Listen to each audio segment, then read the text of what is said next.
day with the food that we eat and the lives that we live. And in the case within our own community, Belize and Guyana continue to face challenges to their territorial integrity. I suppose people feel that because we have talked so long about Belize and Guyana and Cuba, that we can continue to talk about climate change and these other things, and that it is okay for it to be another tick on a UN General Assembly speech. These are all threats to our stability, to the people's stability in our lands. But you know, since last we met, there are other instances and circumstances, not of our making, that may yet destabilize us. And we say it over and over, but we ask who is listening.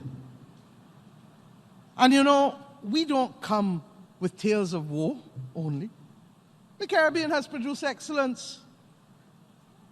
It really has. Nobel laureates, sportsmen who have excelled and are the best in the world of their type, artists, the best in the world of their type, leaders who have inspired previous generations and current generations. We don't come here as a proud people asking for handouts.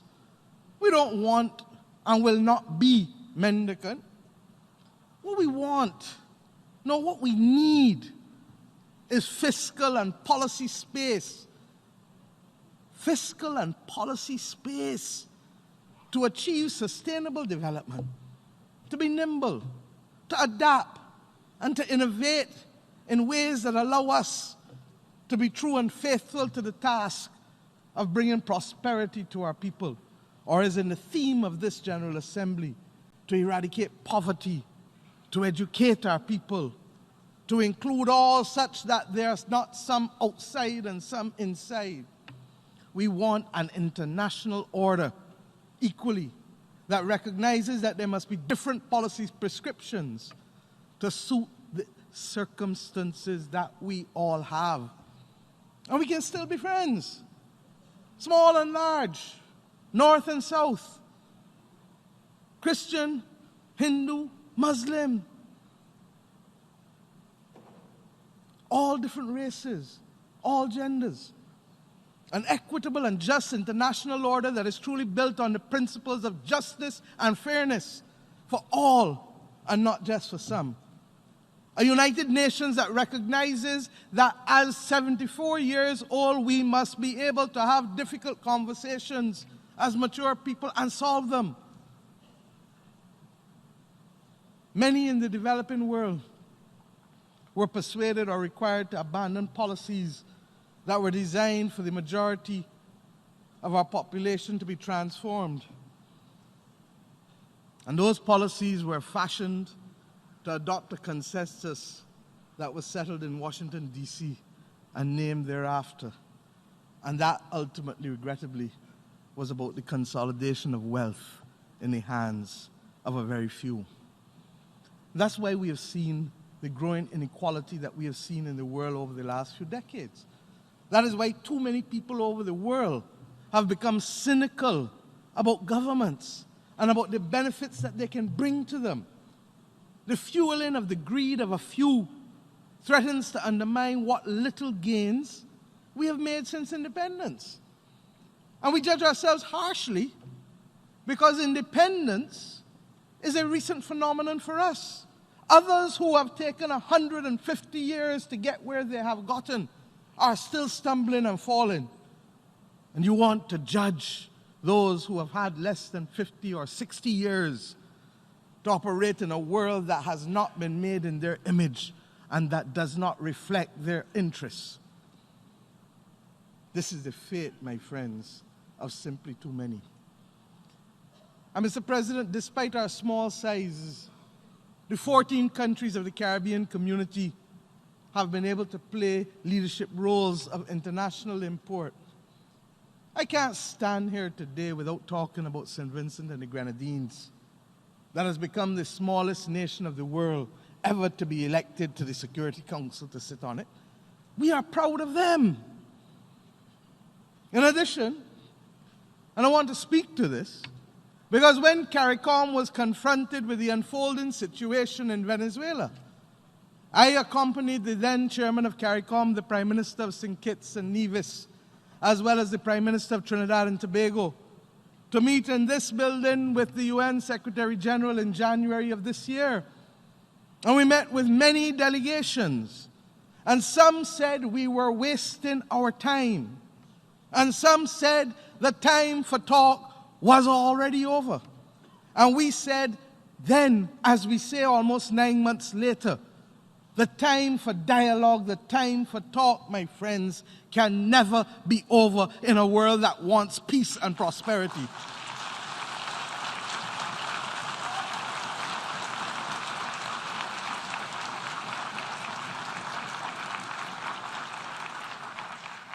We don't take sides, but what we know is that you cannot propel war over dialogue.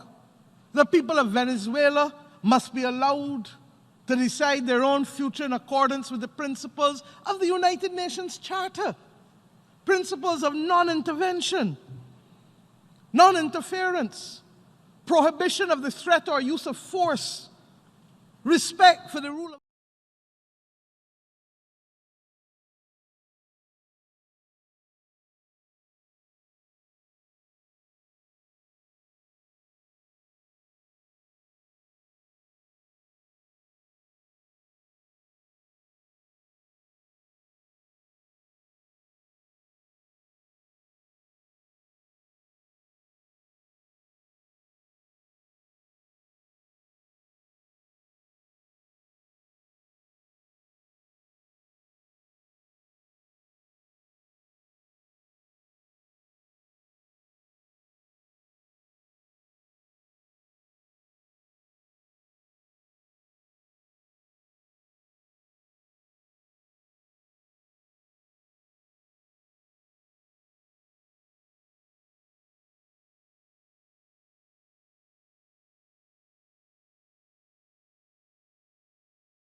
first steps of German Chancellor Angela Merkel in Ghana, the first country to visit on her three-nation West African tour.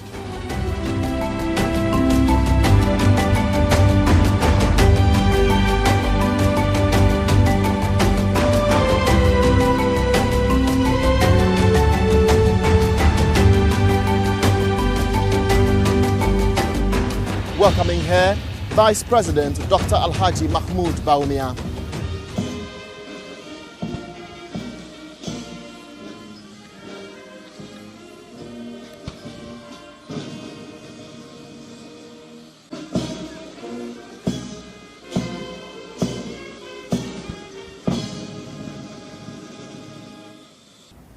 Hello and welcome to the Presidential Diary, this week focusing on the just-ended visit of the German Chancellor Angela Merkel.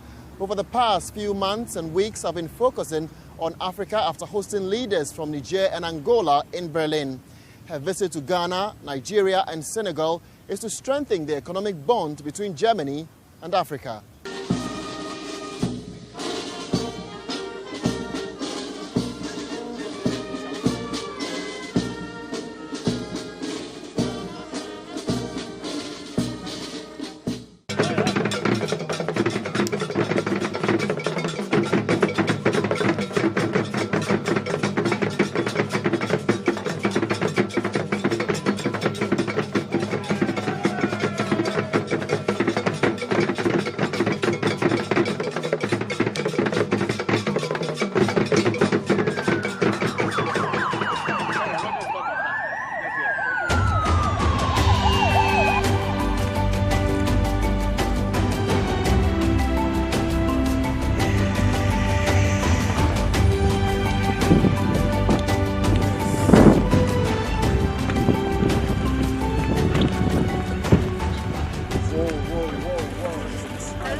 I'm also very happy.